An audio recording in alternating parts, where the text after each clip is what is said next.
Hello everyone, आप सभी का DSSB कामयाबी सीरीज़ में स्वागत है। मेरा नाम है कार्तिक और आज इस क्लास 6 में हम करेंगे अपने प्रीवियस ईयर क्वेश्चंस जो कि आपके आगे आने वाले सभी एग्जाम्स में हेल्पफुल रहेंगे प्रैक्टिस के लिए। तो इस पूरी सीरीज़ में अभी तक 100 क्वेश्चन हो चुके हैं। हम पूरे टारगेट है हमारा 1000 क्वेश्चन पूरे करेंगे आगे आने वाले टाइम में। अभी 100 क्वेश्चन हो चुके हैं, तो वो भी आप लोग देख सकते हैं। चैनल पे जाके प्लेलिस्ट में चेक कर लीजिएगा। आज जो क्वेश्चन लेके आएंगे वो क्वेश्चन पूछे गए थे पीजीटी के एग्ज़ाम में। तो अभी 1 महीने बाद जितने भी आपके एग्ज़ाम होंगे जिसमें भी आपने अप्लाई करा है उन सभी एग्ज़ाम्स में रीजनिंग में ये हेल्प करेगा आपको। चलिए स्टार्ट करते हैं। और जितने साथी प्रैक्टिस करना चाहते हैं मॉक टेस्ट के थ्रू वो लोग www.plus-edu.com पे जाके पार्ट ए की टेस्ट सीरीज़ ले सकते हैं, जिसमें 100 क्वेश्चन आप लोगों को दिखेंगे 5 अलग अलग सब्जेक्ट के। और पूरा एग्जाम पैटर्न DSSB बेस्ड है, जैसा कि आपको एग्जाम में दिखेगा वैसे ही दिखेगा वेबसाइट पर। तो आप लोग जाके यहाँ पे प्रैक्टिस कर सकते हैं। चलिए पहला क्वेश्चन आप लोगों के सामने है, साथ साथ आप लोग भी सॉल्व करते चलेंगे।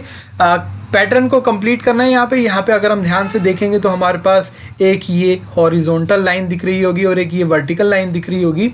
तो जो पैटर्न कंप्लीट करना है वो पोर्शन हमारा कुछ इस तरीके से आपको दिख रहा है ट्राइंगल का।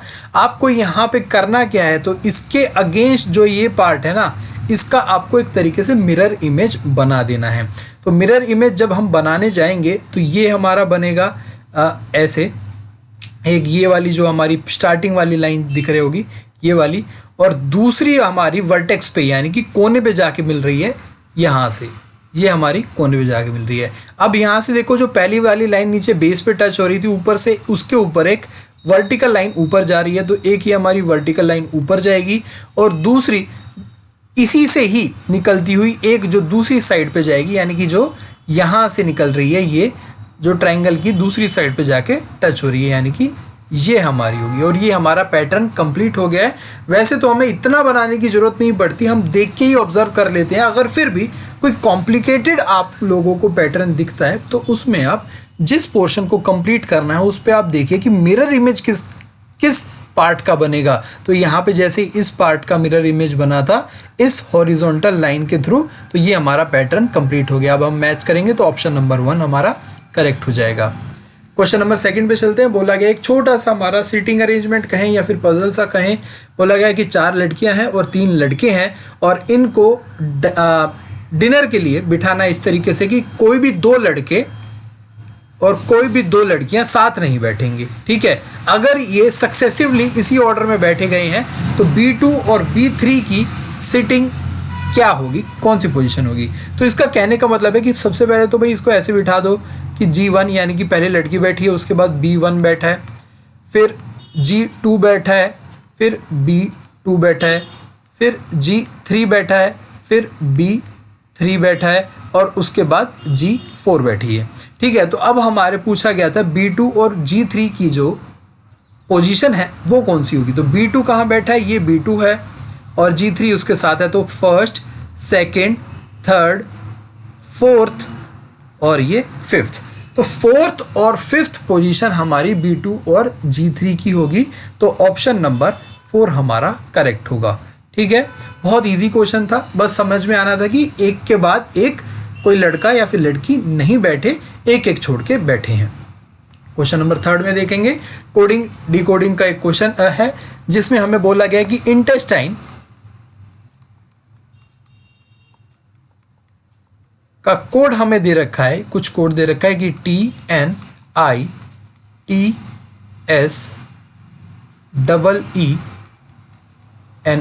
ध्यान से देखने पर हमने नोटिस करा कि जो अल्फाबेट हमारे वर्ड में है वही सिमिलर अल्फाबेट हमारे कोड में है। तो इसका मतलब यहां पे हमारा ये रीअरेंजमेंट कोडिंग डिकोडिंग है। तो ये जो हमने टाइप पढ़ी हुई है उसमें कौन सा टाइप है, ये रीअरेंजमेंट टाइप है। और रीअरेंजमेंट कब होता है, जब हमारे वही अल्फाबेट वर्ड में होते हैं जो हमारे कोड में गिवन होते हैं। अब हमें यहां पे पैटर्न फाइंड करना है। तो पैटर्न फाइंड करने के लिए सबसे अच्छा अप्रोच ये है कि भाई फ्रंट और बैक देख लो, कहीं ये उल्टे सीधे तो नहीं लिखे हुए, यानी कि आई से शुरू है ई पे खत्म है, तो ये क्या ई से शुरू और आई पे खत्म तो नहीं है, आई पे खत्म तो है पर ई से शुरू नहीं है, तो ये फॉरवर्ड बैकवर्ड वाला रीअरेंजमेंट तो नहीं है। अब यहाँ पे हम पेयरिंग बनाना शुरू करेंगे। पेयर कैसे बनाएंगे, पेयर कहें या फिर ग्रुप करना शुरू करेंगे। तो यहाँ पे पहले तो नंबर काउंट करते हैं, 1 2 3 4 5 6 7 8 9, यानी कि हमारे क्या है ऑड नंबर्स हैं। ऑड नंबर्स हैं तो यहाँ पे हमारे ग्रुप इजीली बन जाएंगे, तो हाफ हाफ करके भी हम बना सकते हैं, ठीक है।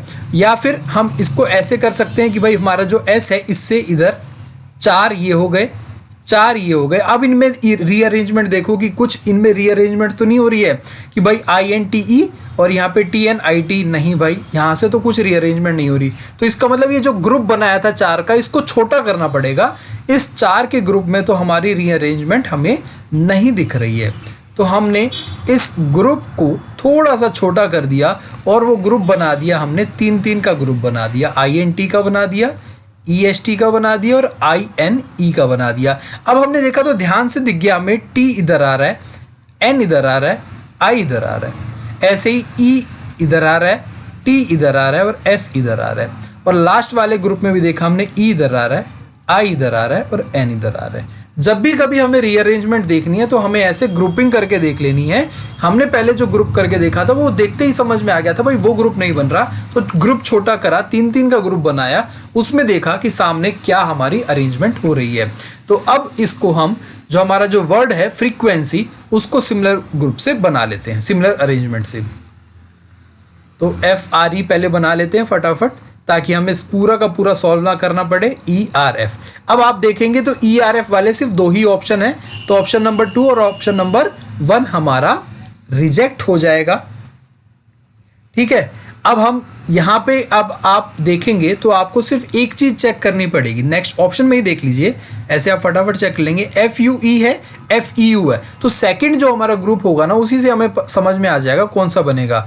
तो हमारा क्या है फ्रीक्वेंसी QUE। अब ये जो अरेंजमेंट होगी वो कैसी होगी, यहाँ पे आएगा E, यहाँ पे आएगा U और ये आएगा Q। तो अब आप देख लिए कि ERF EUQ, ERF EUQ, यहाँ पे ये नहीं है तो ये रिजेक्ट हो गया और ऑप्शन नंबर 4 हमारा बन गया। अगर हम फ्रीक्वेंसी को पूरा करेंगे तो वो कोड कैसा बनेगा, यहाँ पे था NCY और ये आ जाएगा हमारा YCN, तो जो कि हमारा ऑप्शन नंबर 4 है। आगे चलते हैं क्वेश्चन नंबर 4 पर। हमें यहाँ पे नंबर ऑफ ट्रायंगल्स काउंट करने हैं, तो हमने आपको बता रखा है कि भाई ट्रायंगल्स कभी भी काउंट करने हो और उसमें अगर एक यहाँ पे लाइन हो तो इसको कैसे काउंट करेंगे कि भाई इसको मानो नंबर 1, ये हो गया नंबर 2, तो यहाँ पे टोटल कितने हो जाते हैं 1 प्लस में 2, यहाँ पे हो जाते हैं टोटल 3 ट्रायंगल्स। ये कितने हो जाते हैं टोटल 3 ट्रायंगल्स। अब इसी ट्रायंगल में अगर हम एक लाइन यहाँ पे खींच दें, एक लाइन यहाँ पे खींच दें, तो इससे हमारे ट्रायंगल कितने ऐड हो रहे हैं, एक तो हमारा ये वाला ट्रायंगल ऐड हो रहा है भाई, ये जो ट्रायंगल है, और दूसरा हमारा ट्रायंगल ये ऐड हो रहा है। इसके अलावा और तो कोई ट्रायंगल ऐड नहीं हो रहा है हमारा। तो हमारे कितने हो गए, 3 तो ऑलरेडी थे, उसमें हमने 2 और देखे, तो टोटल हो गए हमारे पास 5 ट्रायंगल्स। तो ऑप्शन नंबर 3 हमारा करेक्ट हो जाएगा। क्वेश्चन नंबर 5 देखें तो ऑटोप्सी, बायोप्सी, न्यूक्रोप्सी और लेप्रोसी, यहाँ पे आप लोगों को ऑड वन आउट फाइंड करना है। अगर मैं बोलूँ तुक्का मारना है, ठीक है, वैसे तो तुक्का मारने वाली बात नहीं है, ध्यान से देखेंगे तो हमारा ये देखिए सब में ये कॉमन है और यहाँ पे आप लोगों को वो चीज नहीं दिख रही है।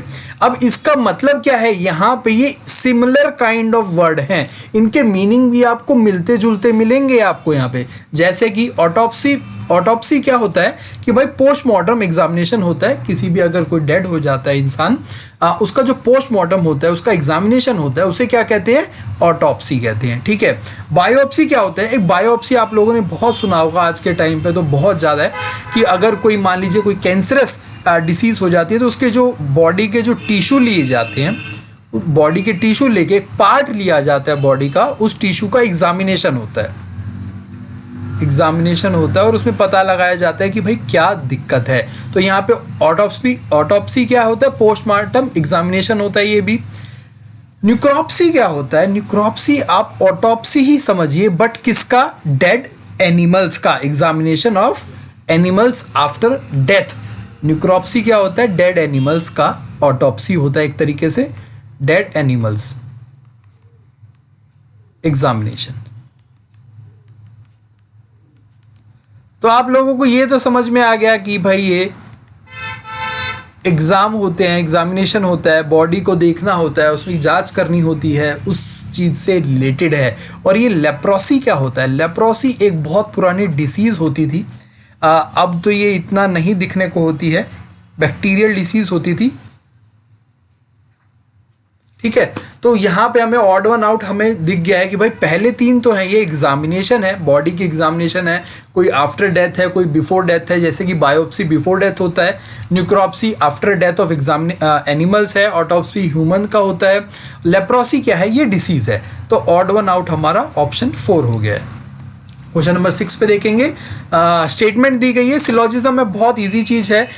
कोई लोग इसको 100 और 50 वाले अब मेथड से अप्रोच करते हैं, मेरा मानना है कि वेन डायग्राम से हम करेंगे तो बहुत इजीली हो जाता है। 150 वाला अप्रोच मेरा अप्रोच नहीं है, अगर आप लोगों का है तो उसमें आप लोग कंफर्टेबल है तो वो ठीक है, बट मैं वेन डायग्राम से ही करता हूँ और उसी से ही समझाता हूँ, जो कि मुझे ईजी भी लगता है। तो यहाँ पे है नो प्लेस इज पीस। कोई भी प्लेस, अगर हम एक सर्कल बनाएं और उसका नाम रख दे कि भाई ये है प्लेस, कोई भी प्लेस क्या है? ये पीस नहीं है। ये क्या नहीं है भाई? ये पीस नहीं है, ये पीस नहीं है। Some piece are plate, some piece are plate, ठीक है। ये क्या था? पीस था और ये हमने बना दिया प्लेट, ठीक है। Some piece are plate. तो यहां पे ये कुछ पार्ट हमारा हो गया कॉमन, ये पार्ट हो गया हमारा कॉमन, ठीक है। अब हम ऑप्शन देखेंगे, बोला गया कि कौन सा ऑप्शन सही है, सम पीस इज प्लेट। अब आप यहां पे सबसे बड़ी दिक्कत जो आती है ना, बोलते हैं कि रीस्टेटमेंट इज नॉट कंक्लूसिव। यहां पे क्या बोला जाता है कि रीस्टेटमेंट फॉलो नहीं करता है, ये बात गलत है। आप देखिए यहां पे सम पीस इज प्लेट और ऑप्शन भी हमारा दिया गया है कि सम पीस इज प्लेट, ये बिल्कुल सही है। यहाँ पे रीस्टेटमेंट फॉलो करता है। DSSB ने अपनी आंसर की में भी दिखा रखा है कि रीस्टेटमेंट फॉलो करता है। ऐसी की ऐसी स्टेटमेंट उठ के जो हमारी स्टेटमेंट में थी वही हमारी कंक्लूजन में आ रही है, तो वो हमारी स्टेटमेंट फॉलो कर रही है अकॉर्डिंग टू DSSB, ठीक है। All place is plate. अब यहाँ पे देखिए प्लेस प्लेट कैसे हो सकता है? सारे के सारे प्लेस प्लेट नहीं हो सकते, सारे के सारे प्लेस प्लेट नहीं हो सकते, हो नहीं सकते। यहाँ पे क्या बोला गया है कि ऑल प्लेस इज प्लेट। अब हमें यहाँ पे प्लेस जो है वो प्लेट के अंदर दिख रहा है, नहीं दिख रहा है। अब यहाँ पे लिख रखा है, लिखा होता मान लीजिए all place is plate is a possibility, is a possibility. Possibility का क्या मतलब है? ये वाले सर्कल को मैं उठा के इस प्लेट वाले सर्कल में डाल सकता हूँ, बट अभी हमें पॉसिबिलिटी नहीं पूछा गया है। अभी हमें जो हमने डायग्राम बनाया उसमें नहीं दिख रहा है ना कि कोई भी प्लेस हमारा प्लेट के अंदर है, नहीं दिख रहा है, तो ये हमारा फॉलो नहीं करेगा, ये हमारा फॉलो नहीं करेगा। Some place is plate, some place is plate, ये प्लेट के अंदर दिख रहा है, नहीं दिख रहा है, नहीं करेगा। सम प्लेट इज प्लेस, भाई प्लेट भी प्लेस के अंदर दिख रही है, नहीं दिख रही है, ये भी नहीं करेगा। अब यहाँ पे पूछा गया होता पॉसिबिलिटी, पॉसिबिलिटी होती तब हम देख लेते कि भाई पॉसिबल हो रहा है या नहीं हो रहा है, बट यहाँ पे हमारे डायग्राम में ऐसा कुछ नहीं दिख रहा है कि कोई प्लेस प्लेट के अंदर है या फिर कोई प्लेट प्लेस के अंदर है या फिर सारे के सारे प्लेस प्लेट के अंदर है, तो ये फॉलो नहीं करेंगे, सिर्फ और सिर्फ पहला ऑप्शन हमारा फॉलो करेगा। क्वेश्चन नंबर 7 इनइक्वालिटी का क्वेश्चन है, सिमिलर टू हमारा सिलॉजिज्म होता है, बहुत इजी होता है। यहाँ पे ध्यान से देखेंगे हम, पहले तो दो यहाँ पे हमें स्टेटमेंट दी गई हैं, इनको हम अरेंज कर लेंगे। तो ये क्या है हमारी, R is greater than S, S is greater than T, R is greater than F है और F is greater than B है। तो हमने मर्ज कर लिया दो स्टेटमेंट को। अब कंक्लूजन देखेंगे, B क्या S से बड़ा है? B S से बड़ा कैसे हो सकता है जब ये दोनों आपस में मुंह फुलाए खड़े हैं, यानी कि एक दूसरे की तरफ मुंह करके खड़े हैं, तो ये नो रिलेशन हो जाता है। यहाँ पे देखिए ये वाला, उसके बाद ये वाला और उसके बाद फिर दूसरी तरफ मुंह खुला आ गया है इस साइन का। तो हमने ये कॉन्सेप्ट पढ़ा था कि कब रिलेशन में होता है, कब नो रिलेशन होता है, तो ये आ जाता है हमारा नो रिलेशन। ये हमारा नो रिलेशन हो जाता है जब भी हमारा ऑपोजिट साइन में साइन, ऑपोजिट साइड में साइन हो जाता है। हमें एक रिलेशन एस्टेब्लिश करने के लिए क्या तो ऐसे चाहिए होता या फिर क्या ऐसे चाहिए होता, दोनों एक दूसरे से रिलेट करने के लिए। अब यूं कह लेते हैं कि हम मान लीजिए कि ये दोनों एक दूसरे से मुंह फुला के खड़े हैं और एक दूसरे का चेहरा नहीं देखना चाहते हैं, ठीक है। t is greater than f, भाई t से चलो f की तरफ देखो, t से ये छोटा है s से, फिर छोटा है ये r से, और r बड़ा हो गया f से। अगेन हमें क्या दिख गया, ये लोग एक दूसरे के अपोजिट साइन वाले हैं, तो अगेन ये हमारा क्या हो जाएगा, नो रिलेशन हो जाएगा। दोनों ही केस में नो रिलेशन हो जाएगा, तो हमारा क्या हो जाएगा, neither one nor second is true. Option number 1 correct हो जाएगा।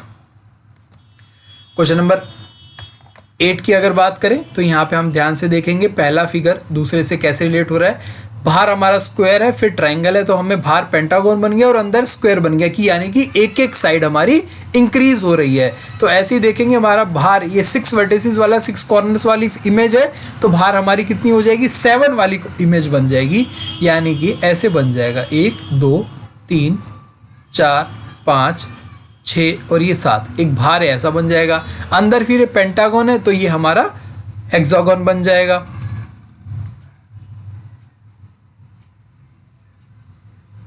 ये हमारा हेक्सागन बन गया। फिर अंदर ये रेक्टेंगल है, तो ये पेंटागन बन जाएगा, ये हमारा पेंटागन बन गया। तो हमारा ये वाला जो इमेज बनी है वो ऑप्शन नंबर 1 में है, आप देखते ही समझ में आ गई होगी। क्वेश्चन नंबर 9 की अगर बात करें, बोला गया प्लस का मतलब डिवाइड है, प्लस का मतलब ये डिवाइड है, माइनस का मतलब मल्टीप्लिकेशन है, मल्टीप्लिकेशन का मतलब माइनस है, और डिवीजन का मतलब प्लस है। तो यहाँ पे फटाफट हम चेक कर लेंगे, बॉडमास रूल लगाएंगे और यहाँ पे हम सबसे पहले डिवीजन चेक करेंगे। 4 डिवाइड करेंगे 2 से, तो ये आ जाएगा 2। फिर मल्टीप्लिकेशन होती है 8 × में 2 16, और यहाँ से हमारा 16 यहाँ पे आ जाएगा, तो 16 प्लस में 16, और ये माइनस करेंगे हम 4 से, तो ये हो जाएगा 16 में से 4 गए 12, तो 16 प्लस में 12, हमारा आंसर आ जाएगा कितना, 28। बहुत इजी क्वेश्चन था, कोई भी इसे सॉल्व कर देगा, जिसको कुछ भी नहीं आता वो भी सॉल्व जरूर करेगा। आगे बात करेंगे क्वेश्चन नंबर 10 की। वेन डायग्राम का क्वेश्चन है, जिसमें बोला गया है हमें study the following Venn diagram, answer the question asked how many people play either cricket और हॉकी। बहुत इंपॉर्टेंट है, यहाँ पे इस बात को जरूर समझना, क्रिकेट और हॉकी खेलने वाले कितने हैं। यहाँ पे सिर्फ ये बोला गया है कि भाई क्या तो वो क्रिकेट खेलते हैं या फिर हॉकी खेलते हैं, आइदर क्रिकेट और हॉकी, ठीक है। देखिए भाई, अब यहाँ पे ये नहीं बोला गया कि वो दोनों नहीं खेल सकते, ठीक है। यहाँ पे अगर बोला जाता ना कि आइदर क्रिकेट और हॉकी बट नॉट बोथ, वो बात इंपॉर्टेंट होती। तो यहाँ पे कितने केस बन सकते हैं, देखो यहाँ पे एक होता but not both, but not football, ठीक है, ये वाले केस भी हो सकते थे। अभी हमसे पूछा गया क्रिकेट और हॉकी कितने खेलते हैं, तो देखो क्रिकेट खेलने वाले, सिर्फ क्रिकेट खेलने वाले कितने हैं, 35 हैं, ये सिर्फ क्रिकेट खेलते हैं। उसके बाद सिर्फ हॉकी खेलने वाले कितने हैं, 40 हैं। ये 10 कौन है, ये जो दोनों खेलते हैं, क्रिकेट और हॉकी दोनों खेलते हैं, तो ये कितने होंगे, 10 भी ऐड होंगे। अब ये 5 कौन है, ये 5 है, क्रिकेट भी खेलते हैं, हॉकी भी खेलते हैं, फुटबॉल भी खेलते हैं। तो ये जो 5 इंसान हैं, इनसे पूछा जाए ये क्रिकेट खेलते हैं, हाँ, हॉकी खेलते हैं, हाँ, तो आ रहा है ना, ये इंक्लूड होगा, ये भी इंक्लूड होगा। उसके बाद ये 20 कौन है, ये क्रिकेट और फुटबॉल खेलते हैं, तो ये हमारा काउंट होगा। क्यों, क्वेश्चन क्या था हमारा, आइदर क्रिकेट, तो भाई क्रिकेट खेलते हैं ये 20 लोग, बिल्कुल खेलते हैं। अब फुटबॉल खेलते हैं उससे हमें मतलब नहीं, हमारा क्वेश्चन था क्रिकेट खेलते हैं, हाँ आया तो करेक्ट कर। अब ये 15 लोग कौन है जो हॉकी भी खेलते हैं और फुटबॉल भी खेलते हैं, तो क्या ये भी ऐड होंगे, बिल्कुल ऐड होंगे। क्यों, अगर इनसे हम क्वेश्चन पूछेंगे भाई हॉकी खेलते हो, वो बोलेंगे हाँ खेलते हैं, तो बस हमारे इंक्लूड हो जाएंगे। अब ये जो 15 लोग बचे हैं, इनसे पूछेंगे भाई क्रिकेट खेलते हो, बोलेंगे नहीं, तो क्या हॉकी खेलते हो, बोलेंगे नहीं, तो ये 15 लोग काउंट नहीं होंगे। अब अगर मान लीजिए बोला जाता सिर्फ क्रिकेट, ये क्यों बोलते हैं आइदर क्रिकेट और हॉकी बट नॉट बोथ, ठीक है, तो ये जो 10 बोथ वाले हैं ना, इसको काउंट नहीं करते, और ये 5 वाले हैं इनको काउंट नहीं करते, बाकी हमारे काउंट हो जाते, ठीक है। अब बट नॉट फुटबॉल में क्या होता है, ये 20 वाले काउंट नहीं होते, ये 15 वाले काउंट नहीं होते, और ये 5 काउंट नहीं होते, तब हमारा आंसर अलग आता। अभी हमसे पूछा गया था कि भाई क्रिकेट खेलते हैं या फिर हॉकी खेलते हैं, तो वो लोग कितने हैं। तो आप लोग ऐसे सोचो कि आप एक क्लासरूम में घुसे हो और आप सबसे पूछने शुरू कर देते हो क्रिकेट खेलता है, वो बोलता है हाँ, तो उसका नाम लिख लिया बस, और कुछ नहीं पूछा आपने। अब वो देश दुनिया में कुछ भी खेलता हो उससे मतलब नहीं है, बस आपको ये देखना था क्रिकेट खेलते हैं, हाँ लिख लिया नाम।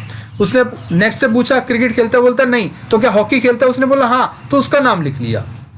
ठीक है, चलिए तो अब हम यहाँ पे काउंट कर लेंगे। काउंट करेंगे तो हम देखेंगे कि भाई 5 20 और ये हो गया 30 और 20 50 50 और 40 90 90 और 35 125, तो टोटल हमारे पास आंसर आ गया 125, ऑप्शन नंबर 4। नेक्स्ट क्वेश्चन हमारा डायरेक्शन डिस्टेंस का क्वेश्चन है। गीता स्टार्ट करती है, नॉर्थ डायरेक्शन में चलना शुरू करती है। गीता यहाँ पे स्टार्ट करती है और जहाँ पे भी जिस डायरेक्शन में चल रही है एरो जरूर लगाओ। नॉर्थ में चलती है, थोड़ी देर चलने के बाद वो क्या करती है, लेफ्ट मुड़ जाती है, तो लेफ्ट हमारा ये हो जाएगा, लेफ्ट मुड़ गई, followed by right turn. Left मुड़ने के बाद उसके बाद तुरंत वो राइट टर्न ले लेती है। After that she took 2 consecutive left turn, यानी कि यहाँ पे पहुंचने के बाद यहाँ पे वो लेफ्ट मुड़ी और फिर से वो लेफ्ट मुड़ गई।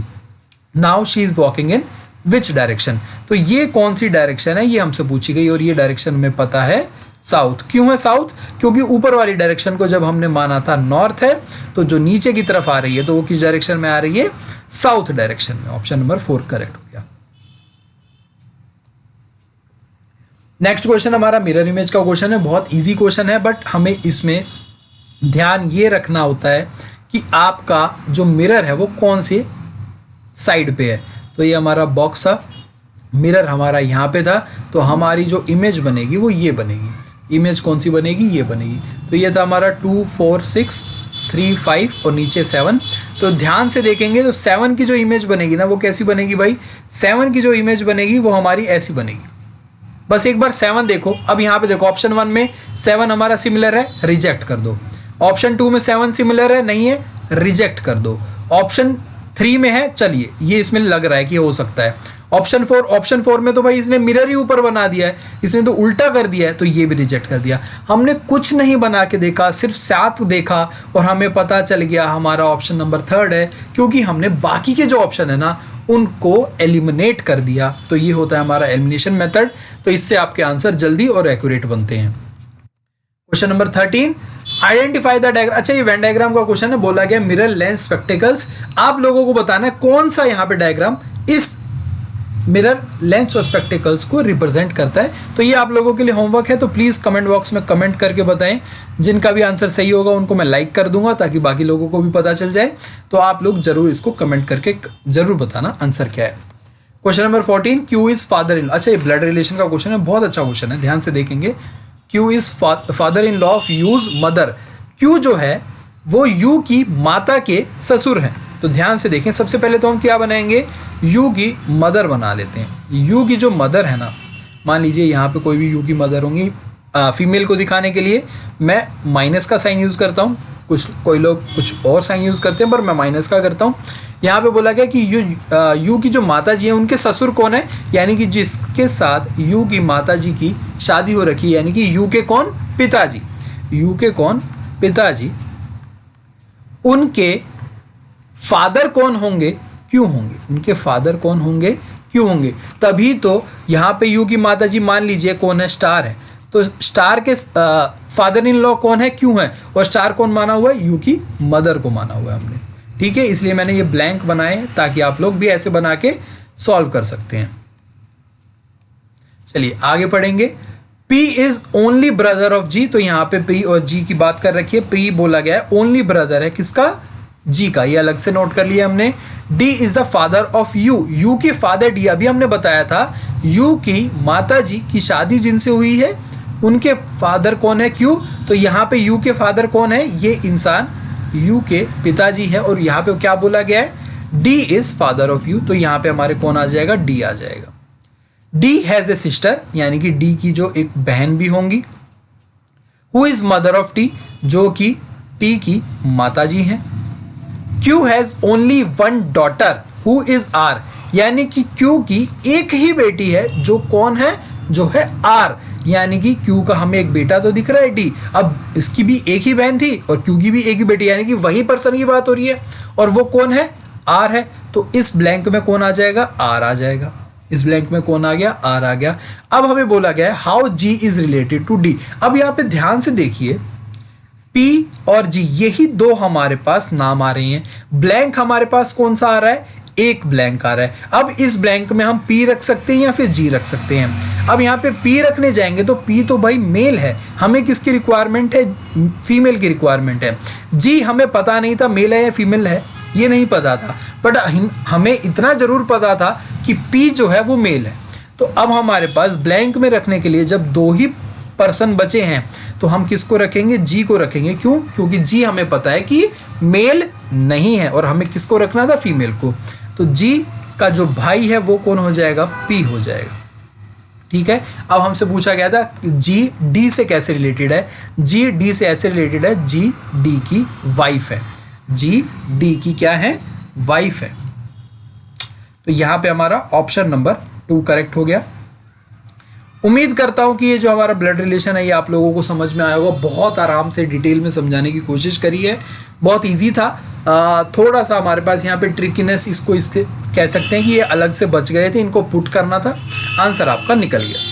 क्वेश्चन नंबर 15 की बात करेंगे तो यहाँ पे हम देखेंगे तो ई का जो कोड है वो 5 होता है, आई का कोड होता है 9, एम का कोड होता है 13, क्यू का कोड होता है 17 और यहाँ पे नेक्स्ट कोड क्या होगा, 5 + 4 9, 9 + 4 13, 13 + 4 17 + 4 21। 21 किसका कोड होता है, यू का कोड होता है। 21 आप लोगों को पता है कि यू का कोड होता है।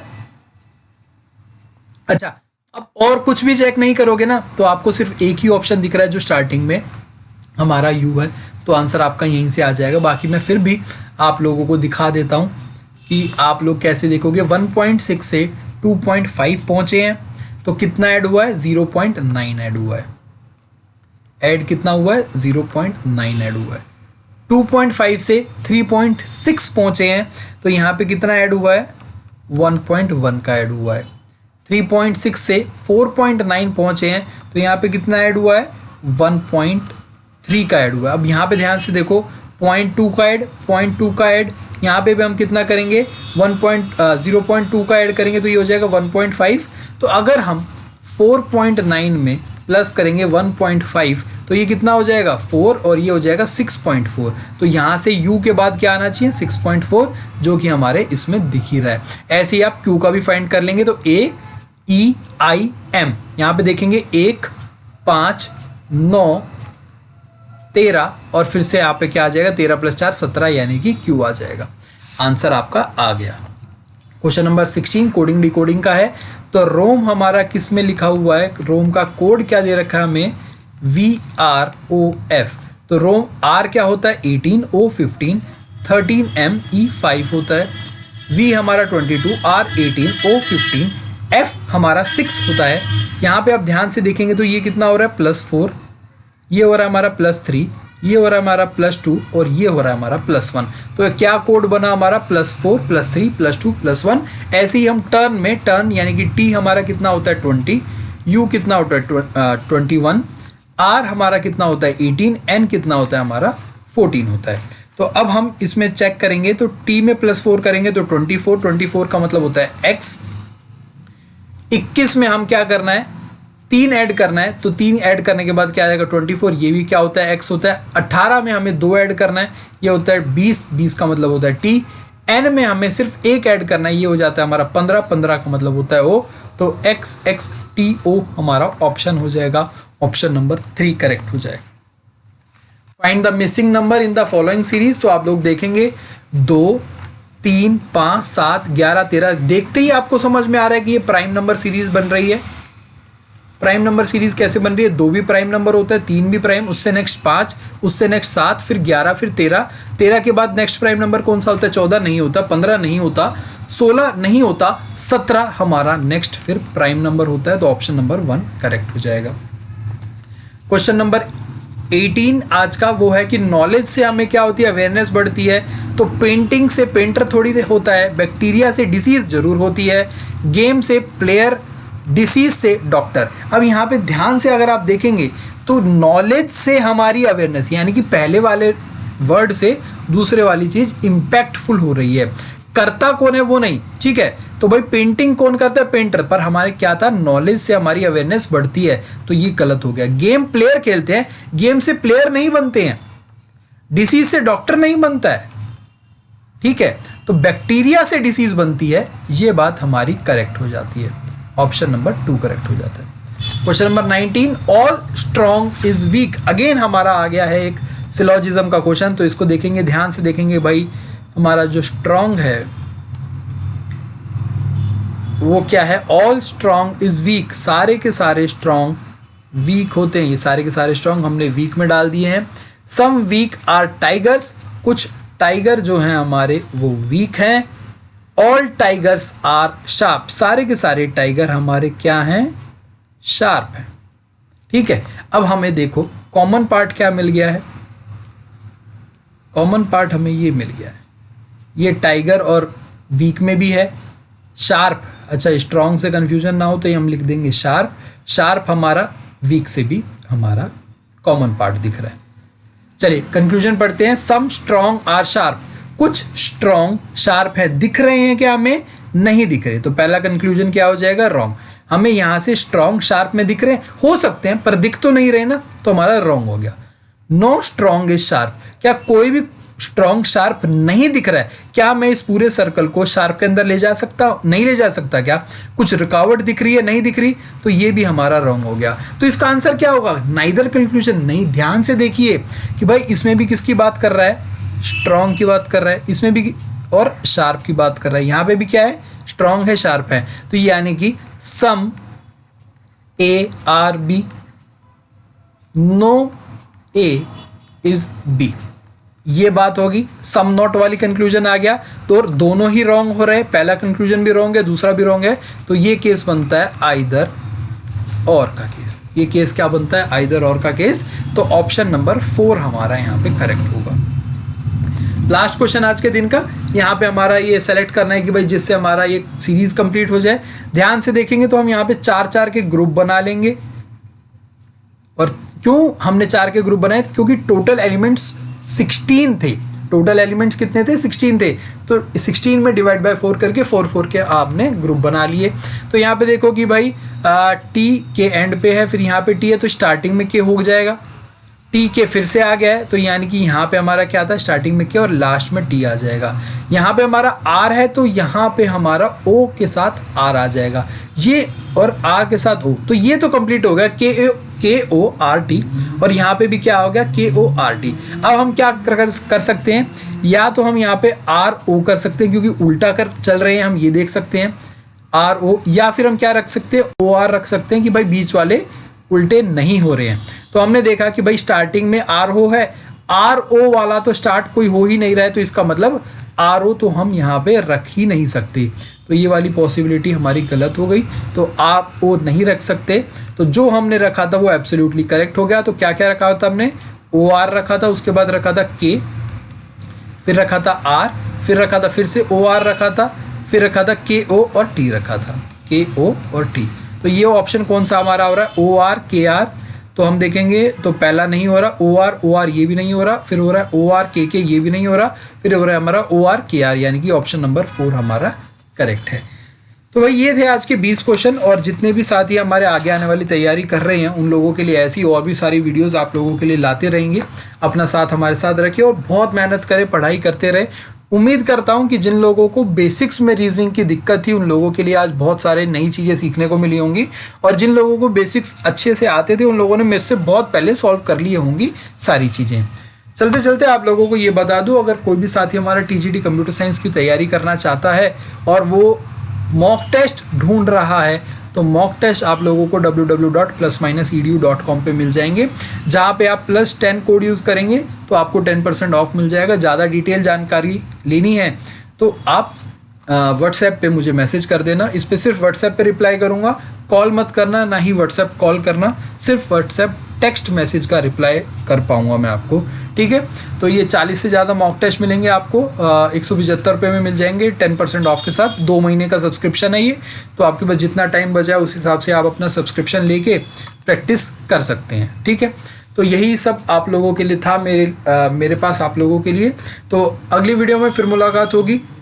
अगर आप चाहते हैं कि अब मैं स्पीड को बढ़ाऊं, अगर मेजॉरिटी ऑफ स्टूडेंट हमारे ऐसे होंगे जिनके बेसिक्स क्लियर हैं, तो मैं आगे आने वाली प्रैक्टिस वीडियोस में स्पीड इंक्रीज़ करूंगा अपनी। अगर आप चाहते हो कि ऐसी वीडियोस जिसमें थोरोली आप लोगों को पूरा डिटेल समझाई जाए ताकि आपके बेसिक्स भी क्लियर हो जाए, तो मैं इसी तरीके से और वीडियो बताऊंगा। तो इस चीज़ को कमेंट बॉक्स में कमेंट जरूर करना। धन्यवाद, फिर मुलाकात करेंगे। बाय बाय, टेक केयर, जय हिंद।